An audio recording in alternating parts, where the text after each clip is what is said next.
عيوني أحبائي أصدقائي، بدنا نعمل عصير رمضان، الجلاب والتمر هندي والعرق سوس.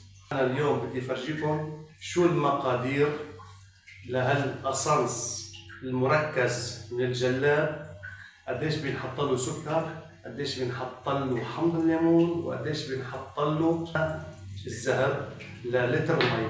لتر مي قديش نحن عندنا القوام، بالاضافه للتمر الهندي شو الكميه اللي نحن بدنا نسويها لحتى يعملنا اياها لتر او لترين مي من التمر الهندي للعرق السوس.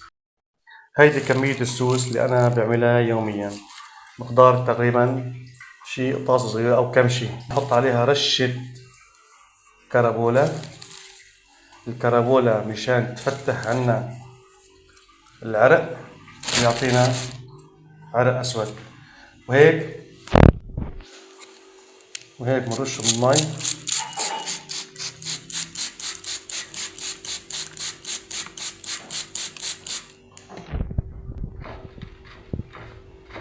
عملية ترطيب هي فيهم نحن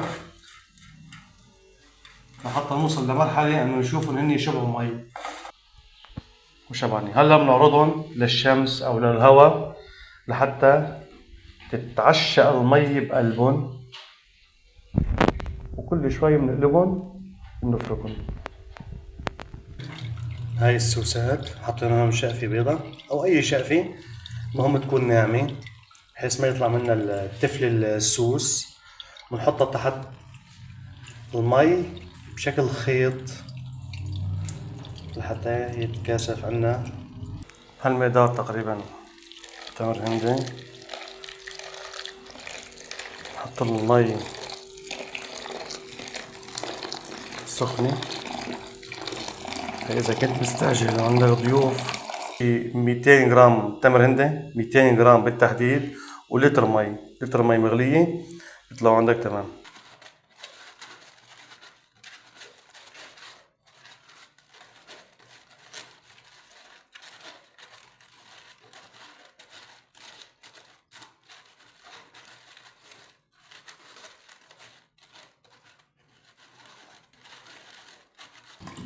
هذا هو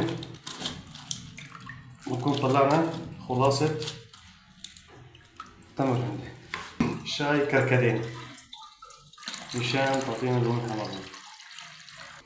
نحط تقريبا 5 نقط من الأسانس ماء زهر.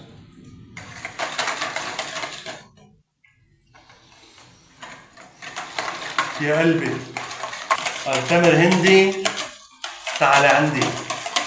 هلا بدنا نعمل الجلاب.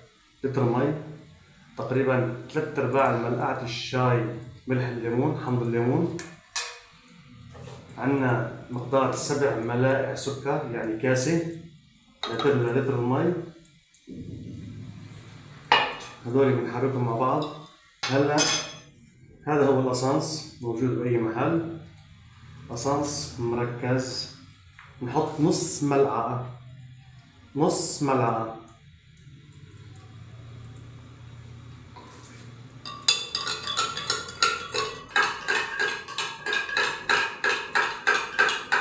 آخر شيء بنختمها 3 نقط ماء زهر. وهيك بنكون عملنا اليوم أطيب عصائر موجودة بالسوق، نحن فينا نسويها بإيدينا بالبيت. التمر الهندي والعرق سوس والجلاب. وألف صحة وهنا. وبدي أطلب منكم طلب صغير، دعمكم كتير بيرفع الثقة اللي عندي، متابعتكم لإلي كتير تعطيني الهمة والعزم على التقدم والنجاح اللي أنا عم أتقدم فيه، هو كله من فضلكم. ببقي عنكم الدعم والمشاركة بالقناة، وشكرا لكم ورمضان كريم، صحة وهنا.